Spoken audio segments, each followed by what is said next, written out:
Kinwestiyon ng ilang mambabatas kung bakit nasimot ang confidential at intelligence funds ng Office of the President noong isang taon. Pero hindi naman daw nagagamit lahat ng regular budget ng opisina. Narito ang Express Report ni Marian Enriquez.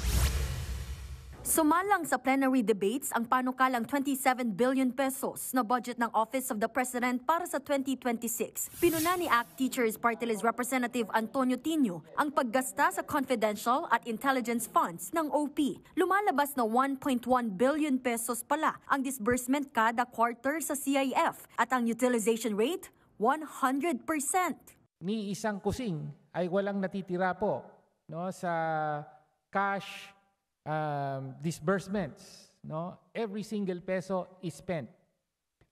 Does the sponsor confirm na quarterly wala po ni isang butal, ni isang sentimo, ni isang piso na natitira? Ubus po lahat ito. Mr. Speaker, Honorable Colleague, tama po yun. Efficient po ang pag-utilize ng Office of the President ng pondong ito. 4.5 billion pesos ang hinihinging CIF ng OP. Kasunod nito, tinanong ni Tino kung ganito rin ba ang siste sa regular na budget ng OP. Dito lumabas na 78% lang ang nagagamit sa naturang pondo. Kaya tanong ni Tino, bakit kapag Confi at Intel funds, simot agad, pero pag regular budget, pahirapan ang paggasta? We expect agencies to obligate over 90%, di ba? Yun ang gusto natin.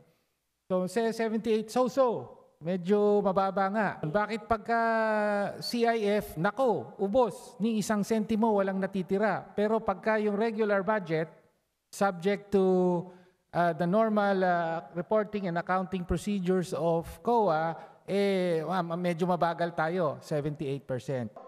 Sagot naman dyan ng sponsor ng OP budget na si Bataan Representative Albert Garcia. Alam naman po natin na yung regular budget, ang dami pong factors at marami rin pong components. May personal services, MOE at capital outlay. Kaya considering these numbers, isa na po ito sa pinakamataas na obligation rate at disbursement sa executive offices or agencies, Mr. Speaker.